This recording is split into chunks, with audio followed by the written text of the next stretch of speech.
Au nom du Père et du Fils et du Saint-Esprit, ainsi soit-il. Donc je reviens toujours un petit peu à ce qui tient de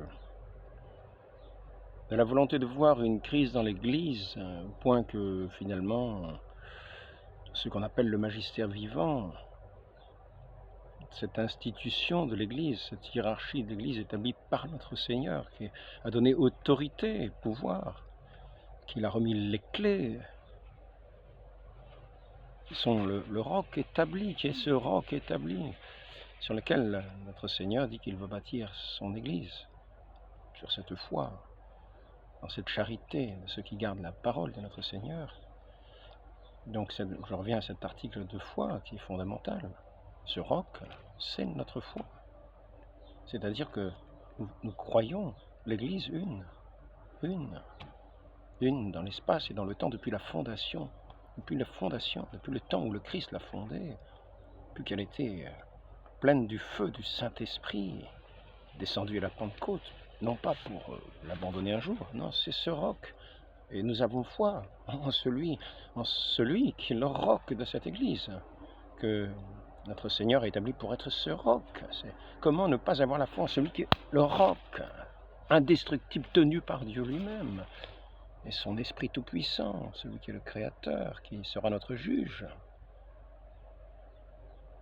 qui a remis en attendant les clés pour lier, délier. Ce que vous tiendrez lié ici-bas sera tenu dans les cieux, ce que vous tiendrez pour délier sera tenu dans les cieux.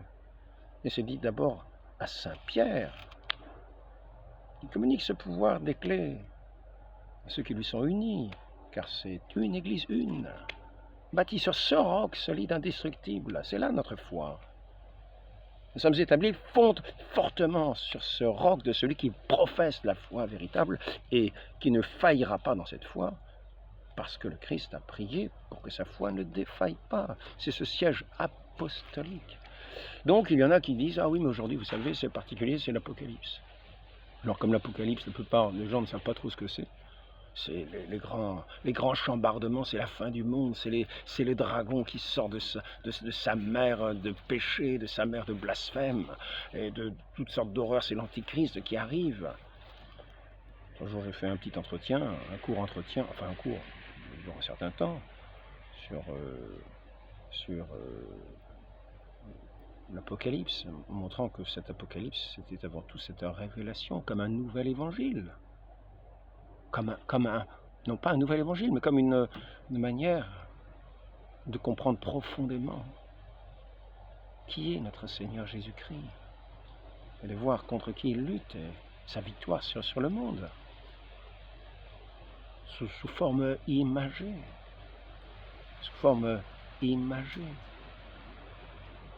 tel que cela a été révélé à l'apôtre Jean. Mais cette bonne nouvelle, cette victoire de notre Seigneur Jésus-Christ sur le monde.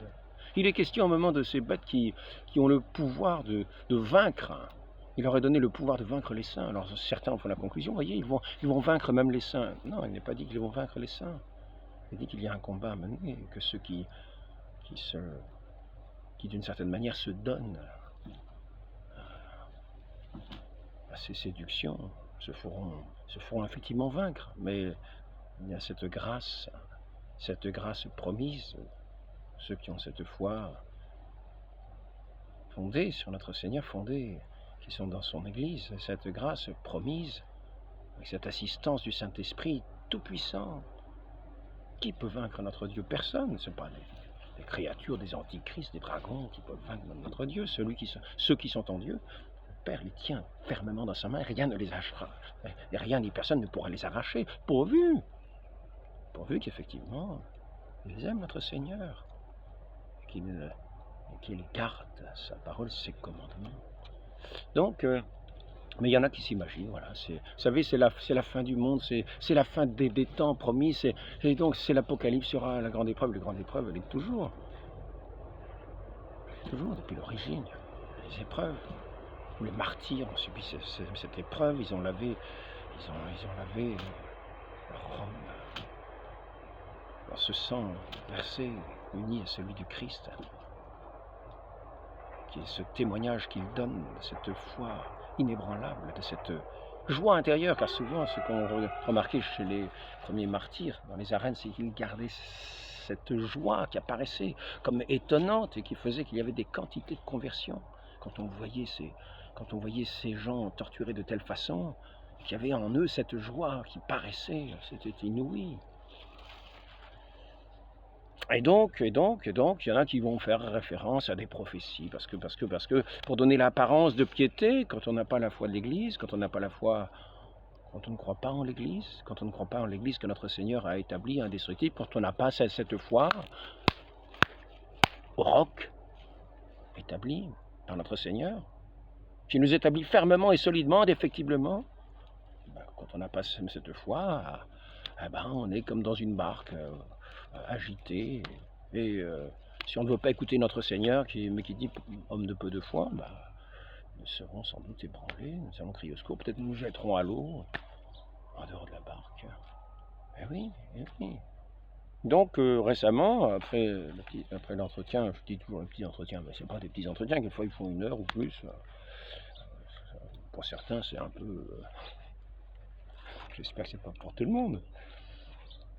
Donc, il y en a un qui a fait référence à bien sûr ce grand message, ce grand secret, c'est un secret, faire attention au secret, parce que le secret, c'est quand on parle de secret qu'il y a le plus de commérages, le plus de pièges, le plus de malice qui peut entourer ce secret.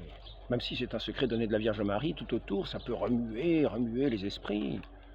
Ah, ce secret, qu'est-ce que c'est, vous savez? Ah oui, on a trouvé un secret écrit de sa main, etc. Donc, la salette. C'est la salette. Là, attention, la salette, là, c'est le coup de grâce. C'est le coup de grâce. Mais c'est le coup de grâce pour ceux qui le propagent.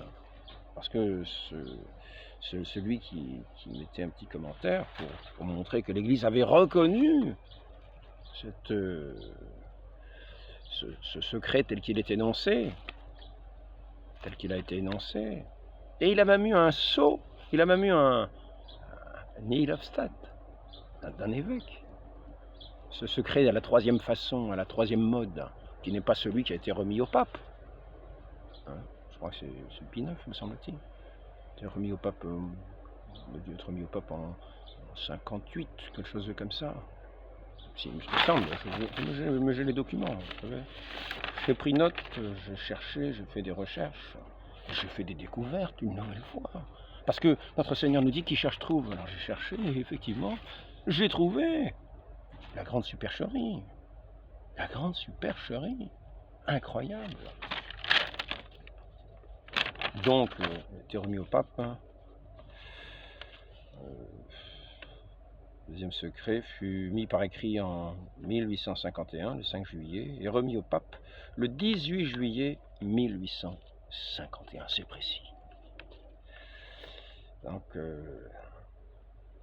c'était le secret qui avait été donné. Il y avait eu 2 secrets, donné à Mélanie, à Maximin, un secret à Mélanie. Et donc, il se trouve que apparemment, il y a eu plusieurs versions de ce secret. C'est même pas seulement apparemment. C'est que nous avons le témoignage d'un cardinal Cabrière qui écrit autour de ce secret de la salette qui aurait été donné à Mélanie, tel qu'il aurait été donné à Mélanie, tel que beaucoup en font la publicité, pour prendre prétexte, pour dire, ah voyez, l'Église est perdue. C'est nous, l'Église, nous sommes en dehors de cette bête à cornes qui est pour eux devenue l'Église, comme les témoins de Jéhovah disent la même chose, comme les protestants ont dit la même chose à l'époque. Le pape, c'est l'antéchrist. Vous en avez beaucoup. Toutes les sectes en général visent l'Église en particulier. C'est bizarre, elles ne se visent pas trop entre eux, elles visent surtout l'Église. Oui, c'est ainsi, ça montre que véritablement l'Église est visible, qu'on sait où la trouver pour l'attaquer. Alors c'est une des caractéristiques de l'Église, elle est visible. Elle est visible. Je veux dire à son sujet, On peut dire à son sujet, pourquoi nie la défectibilité de l'Église, disant avec blasphème qu'elle a péri dans l'univers entier et que par conséquent son chef visible et les évêques ont fait défection. C'est-à-dire le magistère vivant. Ça, c'est Pie IX qui dit ça pour condamner ceux qui ont dit de telles choses.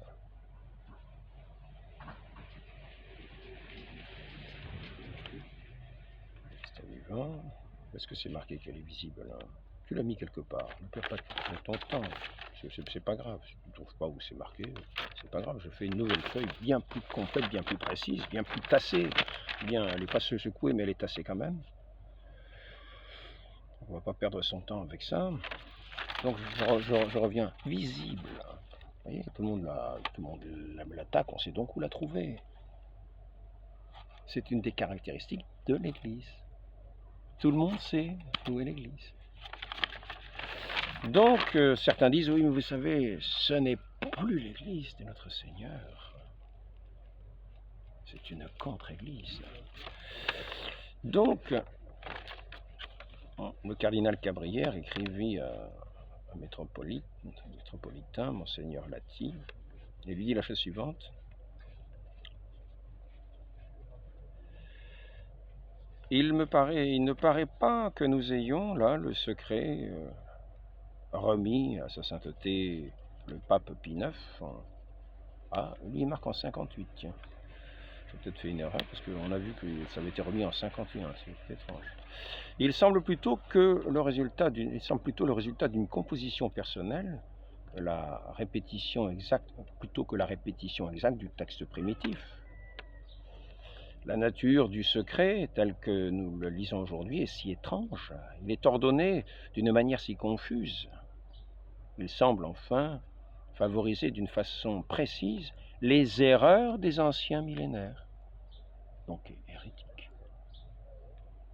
poussant à l'hérésie, hérétique. À la différence de ce qu'enseigne l'Église, la vraie religion, sur la résurrection générale et la fin du monde et sur le bonheur des élus, qu'on hésite à lui attribuer une origine céleste. Bon, il n'aurait pas fallu attendre bien longtemps. Donc, ce que nous avons vu, c'est que tous ceux qui promulguent ce texte, qui saurait le secret qui aura été remis au pape, tous ceux qui promulguent ce texte tombent sous un interdit du Saint-Siège. Parce que justement, c'est gravissime. C'est un texte gravissime qui va contre la foi. Il a été condamné, fortement déplu au pape, et il a été condamné par le Saint-Siège. Donc cette phrase terrible qui montrerait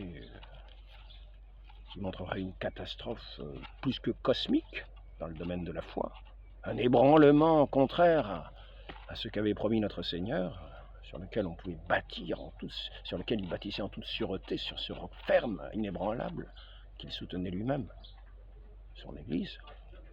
Cet ébranlement de cet édifice saint était l'arche du salut, qui avait préfiguré l'arche de Noé. Eh bien, donc il est tombé par rapport à ce texte qui annonce un tel cataclysme, tout simplement, cataclysme de la foi, tout simplement, un interdit de communion à tous ceux qui en font la réclame, qui le professent, qui le diffusent. Interdit de communion à tous les fidèles de cette façon-là. Et si ce sont des prêtres, suspense. Ils n'ont plus droit d'officier comme prêtres. Dans la Sainte Église de Dieu, il y a eu cette condamnation du Saint-Siège pour tous ceux qui propageaient ce message contre la foi. Donc, ce décret du Saint-Siège s'appelle Ad Supreme. Il ordonne à tous les fidèles, à quelques pays qu'ils appartiennent, de s'abstenir de traiter, de discuter sur le sujet dont il s'agit, sous quelque prétexte ou quelque forme que ce soit, tels que livres, brochures, articles signés ou anonymes, ou toute autre manière. Vous remarquez que je ne l'ai pas cité. Je n'ai pas cité le texte en question. J'échappe de belle. Mais d'autres ne se soucient pas de le citer, d'en faire la réclame. Donc, ordonne à tous les fidèles de quelques pays qu'ils appartiennent de s'abstenir de traiter, de discuter, etc. Les contrevenants seront privés des sacrements. S'ils sont simples laïcs, donc c'est un texte qui date de 1915. Un décret ad suprema du Saint-Siège qui porte un interdit de communion à tous les fidèles qui n'ont pas vraiment la foi en l'Église. Sont-ils encore vraiment fidèles? En tout cas, en propageant cela, interdit de communion. Donc je me demande qu'on soit dans toutes les chapelles que nous pouvons connaître, où l'on fait la propagation de ce message, qu'ils sachent qu'ils ont la condamnation d'autorités qu'ils reconnaissent avant Vatican II. Et qu'il n'y a pas eu de relâche vis-à-vis de ça, de ces autorités pré-conciliaires. Par conséquent, s'ils ne reconnaissent que ces autorités pré-conciliaires, qu'ils sachent qu'ils sont sous cet interdit de communion, et les prêtres interdits d'officier. C'est une grave chose. C'est une grave chose. Je répète, ordonne à tous les fidèles, à quelques pays qu'ils appartiennent, de s'abstenir de traiter, de discuter sur le sujet dont il s'agit, sous quelque prétexte et sous quelque forme que ce soit, tels que livres, brochures, articles signés ou anonymes, de toute autre manière. AAST 7, 1915, page 594. Les contrevenants seront privés de sacrement s'ils sont simples laïcs, ou même suspens s'ils sont prêtres. Donc, après ça, nous avons encore des personnes qui vont éditer ce texte qui avait une imprimature avant la condamnation, qui avait une imprimature, qui a été réédité en 1922. Une imprimature, la réédition de 1922 avec imprimature, c'est une édition d'un livre du père Lépidi. Ces grandes questions, je ne les connais pas, mais j'ai envie de savoir le verdict. Et fut mise à l'index, c'est-à-dire proscrit et condamné par un décret du même Saint-Office du 9 mai 1923. Donc un an après la réédition, allez, index, condamnation.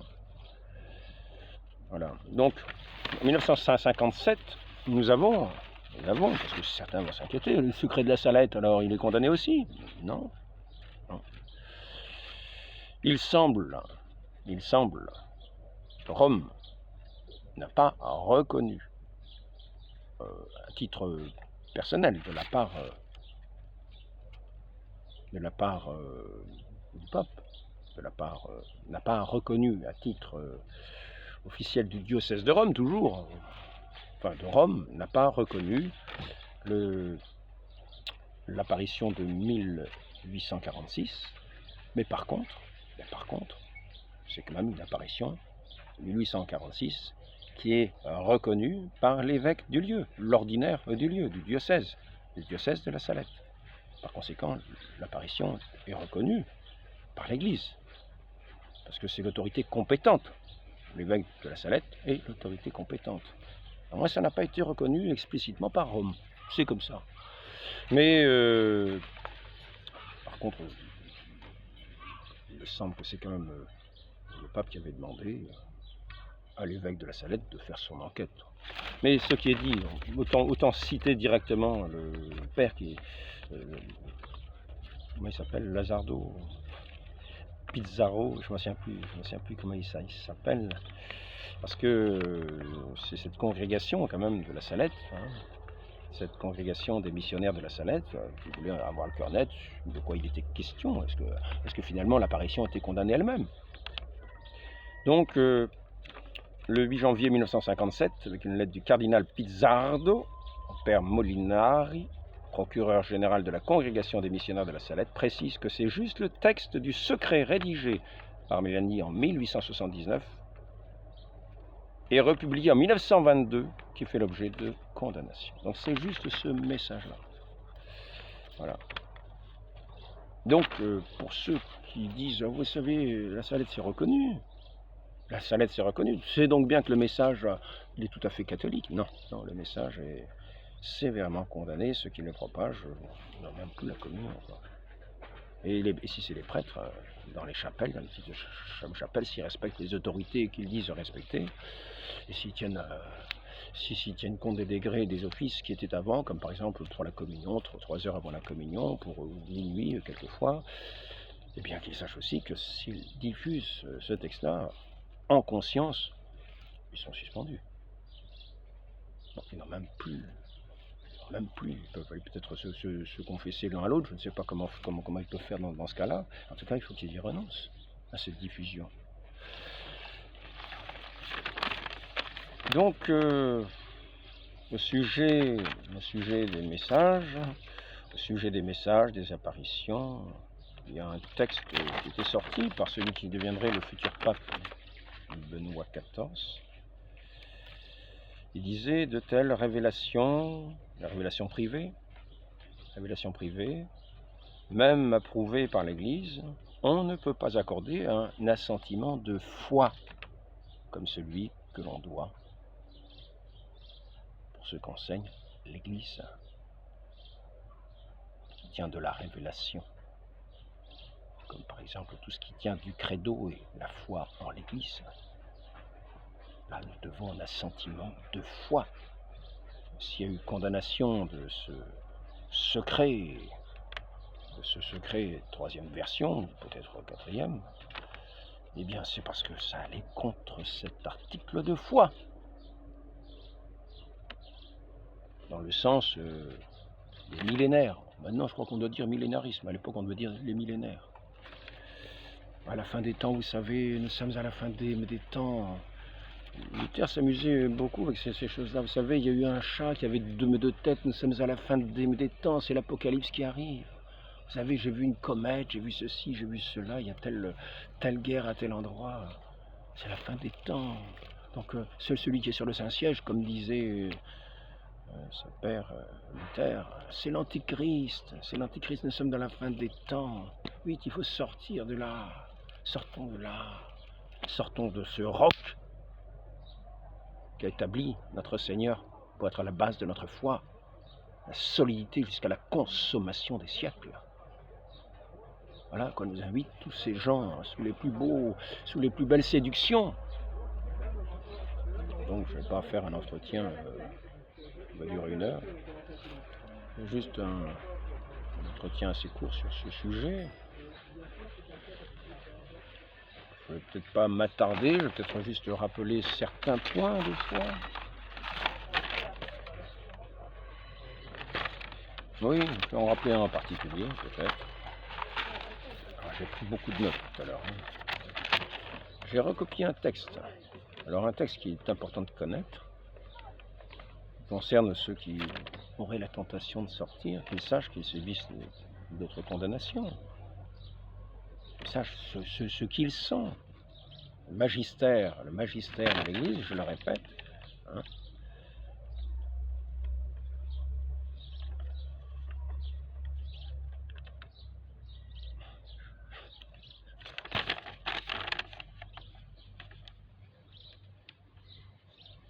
Satis cognitum, l'Église chancellera si son fondement chancelle. Mais comment pourrait chanceler le Christ?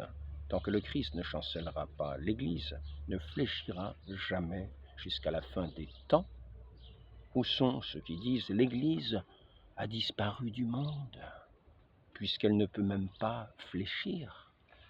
Saint Augustin qui reprit dans une encyclique de Léon XIII, Satis cognitum.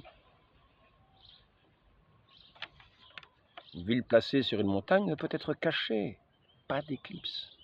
Pas d'éclipse. Une ville placée sur une montagne ne peut être cachée. Pas d'éclipse. Et surtout quand on sait que cette montagne sera la plus haute des montagnes. C'est repris d'un texte d'Isaïe. Elle emplira toute la face de la terre. Saint Augustin dit, c'est vrai qu'il y a des montagnes qui ne sont pas connues, mais celle-là, elle emplira toute la face de la terre. Celle-là, il n'y a pas de risque qu'elle soit inconnue. Tout le monde sait où la trouver, car elle a son caractère visible. L'Église est extérieure et nécessairement visible. Léon XIII, Satis Cognitum. Et là, Benoît XV, tous savent à qui a été confié le divin magistère de l'Église. Le devoir des autres est de l'écouter avec déférence, institué par notre Seigneur, pour faire entendre cette foi du salut à toute l'humanité. Qui vous écoute, m'écoute. C'est à ce magistère qu'est donnée cette parole. Qui vous écoute, m'écoute. Mais même si vous croyez que l'évêque de Rome est dans l'erreur, cela ne vous donne pas le droit de juger, car seul Dieu peut juger le pape Pie II dans Placuit Audicé.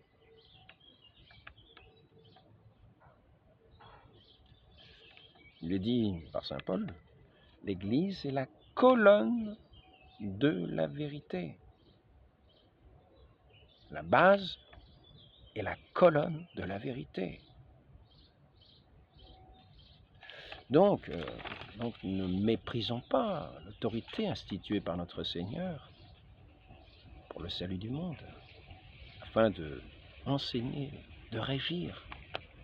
Et ne croyons pas que nous allons dire, mais ne liez pas ceci, ne changez pas les règles. Parce que pour ceux qui voudraient dire, ah ben vous savez, il a changé la liturgie, ne changez pas les règles. Un pape ne peut pas obliger ses successeurs à une discipline ecclésiastique. C'est dans Mediator Dei. C'est pourquoi au seul souverain pontife appartient le droit de reconnaître et d'établir tout usage concernant le culte divin, d'introduire et d'approuver de nouveaux rites, de modifier ceux même qu'il aurait jugés immuables. Et là, donc c'est une encyclique, qui s'appelle Mediator Dei. Et là, nous avons encore une continuation de ce que disait Pie II. Et vous diriez au pape successeur de Pierre, ne liez pas ceci, ne liez pas cela. Espèce d'antichrist. Ah oui, c'est ça. C'est un blasphème. Ne liez pas ceci, ne liez pas cela. Il n'est pas assujetti par les décrets des hommes. Répond Pie II dans Placuit Audicé pour le concile de Mantoue. Dieu seul peut juger le pape. Proposition condamnée par Clément XI, car il y en a qui veulent faire vengeance. Oui, de tous les scandales, de toutes les choses, ils se sentent les justiciers, les grands justiciers. Ils vont faire vengeance eux-mêmes, c'est leur honneur est en jeu. Il faut qu'ils dénoncent ce que ces autorités impies n'ont pas dénoncé, ce que ces autorités antichrist, ce que cette contre-église approuve à la limite. Donc, proposition condamnée par Clément XI. La crainte d'une excommunication injuste ne doit jamais nous empêcher de faire notre devoir. Nous ne sortons jamais de l'Église, même quand nous semblons en être expulsés par la méchanceté des hommes. Aussi longtemps que nous sommes attachés à Jésus-Christ et à l'Église par la charité, condamnés, proposition condamnée,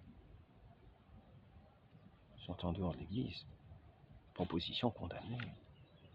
Deuxième proposition condamnée. Plutôt souffrir en paix l'excommunication et l'anathème injuste que de trahir la vérité. C'est imiter saint Paul. Cela est loin de s'ériger contre l'autorité ou de rompre l'unité. C'est un discours que nous entendons assez couramment de ceux qui pensent être les défenseurs de l'Église. La proposition est condamnée. Ça fait beaucoup de choses de condamner. pour des gens qui voient des scandales partout, qui enfreignent toutes les lois de l'Église. Parce que ce qu'ils estimaient le plus, certaines formes particulières, certains rites peut-être, ont changé d'une manière qui ne le tolère pas.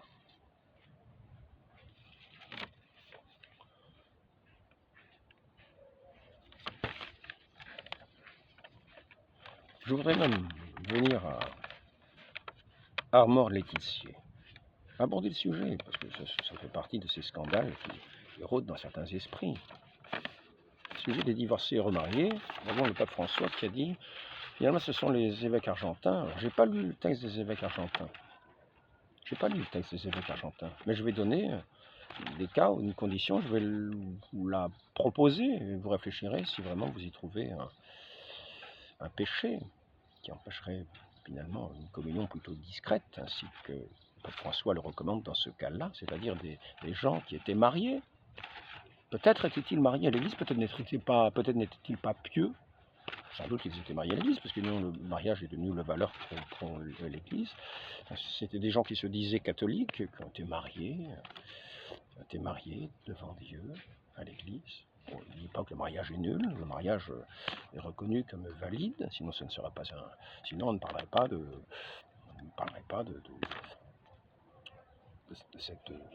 cet article comme étant un scandale. Donc nous voici avec des gens qui se sont séparés, qui restent cependant mariés, car nul n'a pouvoir de dissoudre le mariage. Ce que Dieu unit, que l'homme ne le sépare pas, c'est la loi du Christ. C'est pour ça que l'Église ne peut jamais séparer. C'est pour ça que la loi de l'Église ne peut jamais séparer les époux. Il y en a qui ont fait des demandes pour entrer dans des monastères. Nous voyons par là qu'il peut y avoir une séparation sans que ça offense les lois de l'Église et les commandements de Dieu. Car on estime que cet état monastique est un état de vie supérieur à celui du mariage. Une vocation consacrée totalement à Dieu.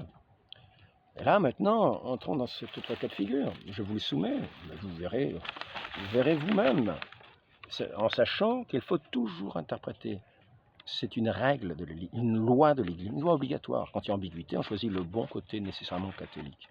On ne s'amuse pas à choisir l'autre. Quand il y a quelque chose qu'on ne comprend pas, ce n'est pas à nous de trancher. Alors, rappelons-nous qu'il y a un magistère et que nous avons foi dans le roc de l'Église. Donc nous savons qu'il n'y a rien d'anti-catholique. Donc maintenant que nous avons cette certitude, que nous sommes bien établis sur le roc indestructible, que a établi lui-même notre Seigneur Jésus-Christ, eh bien, nous pouvons considérer que ces époux qui se sont séparés se retrouvent mariés civilement. C'était des mauvais catholiques. Ils ont divorcé, ils se sont mariés chacun de son côté. Et puis qu'est-ce qui s'est passé? Ils ont eu des enfants. La femme, elle a peut-être eu 5 enfants, puis avec son mari civil, avec son concubin, pourrait-on dire, si on ne connaît pas ce deuxième mariage, et on a raison. Parce que l'union première est toujours scellée, même s'il y a la séparation et la distance, même si ça s'appelle de l'adultère. Et dans le deuxième mariage, le mari, admettons qu'il a eu 10 enfants, et puis les deux se convertissent. Ou simplement un des deux se convertit. Admettons que l'homme se convertisse avec ses 10 enfants. Il a déjà 10 enfants. Avec cette femme. Et les deux avec cette femme, avec laquelle il est marié civilement, il croit être marié civilement, il a peut-être oublié les lois de l'Église, puis d'un coup, toc, conversion, éclairage complet. Et la femme pareil. Extraordinaire. Et ils ont des enfants. Lui, c'est le père des enfants, il en a la responsabilité, c'est lui qui en a été le géniteur, il en a la responsabilité. Ce serait un crime de les abandonner, c'est lui qui est responsable du fait qu'ils sont venus au monde, et cette femme de même. Donc ils ont tous les deux la responsabilité de ces enfants. Et cependant, ils tiennent à communier, ils savent que les relations hors du mariage, telles que maintenant ça leur apparaît, car ils se rendent compte qu'ils ne sont pas mariés, parce qu'ils se rendent compte que, mettons que les deux soient dans la même situation, qu'ils ont une femme et un mari, et chacun de son côté. On ne peut pas vivre à quatre, on ne va pas faire une misture, réunir tous les enfants, en plus à quatre, ça ne serait pas forcément à quatre. Donc le problème se pose sur ce désir de la communion, de ce pain de vie. Et ils ont ce désir de vivre chrétiennement. Y a-t-il un crime à s'occuper des enfants? Même des gens peuvent adopter des enfants sans que ce soit un crime. Donc à plus forte raison, si le père s'occupe de ses enfants, c'est plutôt un bien. Maintenant, se rendre compte que de relations charnelles, il ne peut pas y en avoir en dehors du mariage, il faut un contrat. Nous n'aurons désormais aucune relation charnelle. À la limite, civilement, ils annulent le mariage, mais ils ne vont pas abandonner les enfants. Ils ne vont pas les mettre à la DAS.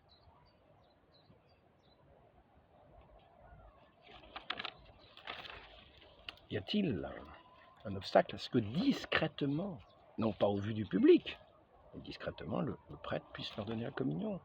Est-ce qu'ils sont vraiment, eux qui sont chastes, qui vivent une relation chaste, en responsabilité devant les enfants, sont-ils vraiment en péché mortel en vivant de cette façon-là pour les enfants, au point de ne pas pouvoir recevoir une communion de façon discrète pour ne pas scandaliser éventuellement, en sachant qu'il était marié, etc. Discrètement.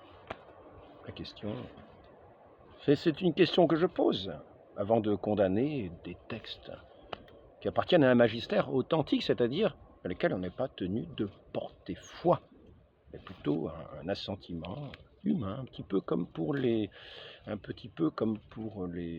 ce sujet. C'est ce que j'ai vu dans ces documents. Dans ce document-là, c'est la limite de la portée de ce document tel qu'il est dit, on n'a pas à y apporter un assentiment de foi tel que les articles de foi auxquels nous devons adhérer. C'est juste on peut dire, il faut y être favorable, il faut plutôt l'écouter favorablement. On vient de foi humaine, de croyance humaine. Et cela ne va pas plus loin pour ce document. Donc, pour ceux qui veulent faire un grand scandale en disant « Regardez, ils font communier les adultères ». Ils sont allés se confesser de ce qu'ils ont fait. Notre Seigneur a effacé leurs péchés. Ils ont promis d'avoir entre eux aucune relation charnelle, de vivre pour élever simplement les enfants. À vous de juger, je vous laisse juge. Je ne me prononcerai même pas sur cette question. Donc, néanmoins, je suis tenu d'apporter plutôt un assentiment favorable lorsque c'est de cette manière-là, parce que c'est à chaque prêtre qu'il est demandé d'être juge. C'est sûr que si les gens forniquent tous les jours, j'imagine mal que le prêtre leur donne la communion même en secret.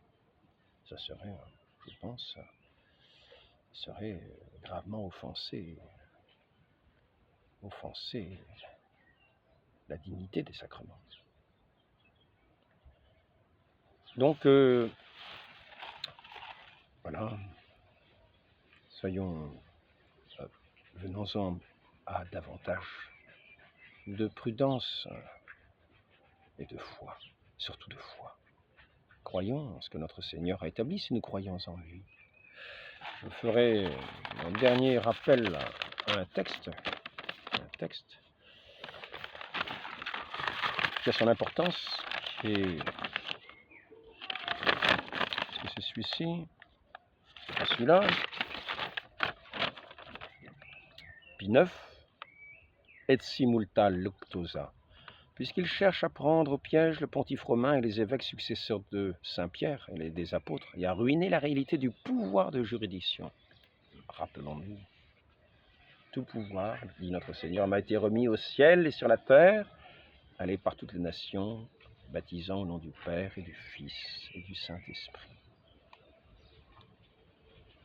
Tout pouvoir m'a été donné, c'est ainsi ce pouvoir que notre Seigneur donne à ses apôtres, et en particulier à Saint-Pierre, être le fondement le roc. Lui à qui il a donné les clés pour lier et délier. Tout pouvoir m'a été donné, nous dit notre Seigneur. C'est par son pouvoir à lui que l'Église a ce pouvoir de remettre les péchés, de faire de tous les pécheurs un seul corps, dans l'Esprit Saint. Et alors, le pontife romain et les évêques, puisqu'ils cherchent à prendre au piège le pontife romain et les évêques successeurs de Saint-Pierre et des apôtres et à ruiner la réalité du pouvoir de juridiction, les transférant au peuple, comme ils disent, à la communauté, puisqu'ils rejettent et attaquent obstinément le magistère infaillible du pontife romain d'une part, de toute l'Église enseignante, c'est-à-dire le magistère vivant, d'autre part, puisqu'ils affirment avec une audace incroyable en cela, ils pêchent contre l'Esprit Saint promis par le Christ à son Église pour qu'il demeure toujours en elle. Il n'y a pas un moment, il y a l'Antichrist qui va arriver, alors donc il n'y aura plus d'Église. Non, toujours, perpétuel, jusqu'au jugement,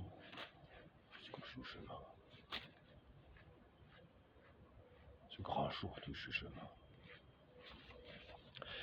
Pêche contre l'Esprit Saint promis par le Christ à son Église pour qu'il demeure toujours en elle. Que le pontife romain, ils disent que le pontife romain, que tous les évêques, les peuples unis à lui, dans une même communion. Je ne parle pas de ceux qui sont schismatiques, qui seraient les seuls à être épargnés par cette horreur, par cette grande hérésie générale, par cette grande chute générale de ce roc de notre Seigneur, tenu par sa parole, son Esprit Saint. Donc, pêche contre l'Esprit Saint promis par le Christ à son Église, etc. Ils disent que le pontife romain, que tous les évêques, les peuples unis à lui, dans une même communion, sont tombés dans l'hérésie. Et seuls, quand ils ont ratifié, sont tombés dans l'hérésie, quand ils ont ratifié, reconnu publiquement les définitions du Concile écuménique du Vatican. Tiens, ça ne rappelle rien. Il y en a beaucoup dans ce cas-là, malheureusement. Alors, revenez, ça. Oui, il faut revenir humblement. Revenir humblement. Revenons au salut, revenons à l'Église, revenons au roc véritable, revenons à... Nous y trouverons cette pleine joie que Dieu donne à ses témoins.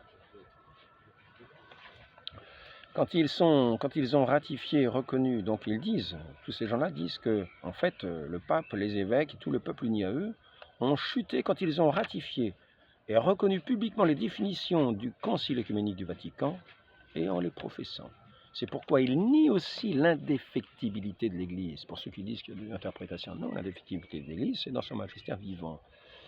C'est pour ça qu'ils nient aussi l'indéfectibilité de l'Église, disant avec blasphème, comme les dragons de l'Apocalypse, qui attaquent l'Église. Disons avec blasphème qu'elle a péri dans l'univers entier et que par conséquent, son chef visible et les évêques ont fait défection. Ils disent, l'Église c'est moi. Mais non. Voyons cette condamnation, voyons le blasphème, renonçons-y. Revenons à la confession, revenons à pénitence. Nous serons au contraire toutes les connaissances que nous aurons pu avoir, mais renonçant à ces regards biaisés que nous avons, renonçant à ces regards biaisés. Sachons regarder les choses en revenant dans l'Église de manière catholique, c'est-à-dire de la bonne manière, de la manière qu'il faut la regarder. C'est-à-dire, quand il y a deux possibilités, on la regarde de la manière catholique, pas de la manière qui porterait à des doutes. Non, de la manière catholique. Nous ferons plaisir à notre Dieu, nous lui plairons. Pas plaire au monde, même des chapelles, mais plaire au Christ. Nous ferons beaucoup de bien autour et nous répandrons cette Église de notre Seigneur, solidement établie sur le roc.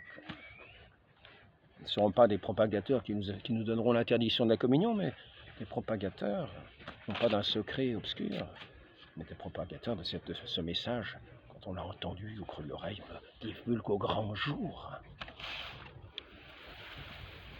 Le grand jour. Demandons cette grâce à la très sainte Vierge Marie. Prions Notre-Dame de la Salette, qui est venue pour nous inviter à ne plus jurer le nom de Dieu à tout moment, à tout bout de champ, pour tenir le jour du Seigneur, le dimanche, en grand respect, honorer notre Dieu. honorer les saints prêtres, honorer le pape, qui est notre pasteur, qui est l'assistance bienheureuse pour nous, l'assistance du Saint-Esprit, pour nous mener sur cette voie du paradis, dans cette grâce. Notre-Dame de la Salette, priez pour nous. Marie conçue sans péché, priez pour nous qui avons recours à vous, au nom du Père et du Fils et du Saint-Esprit. Amen.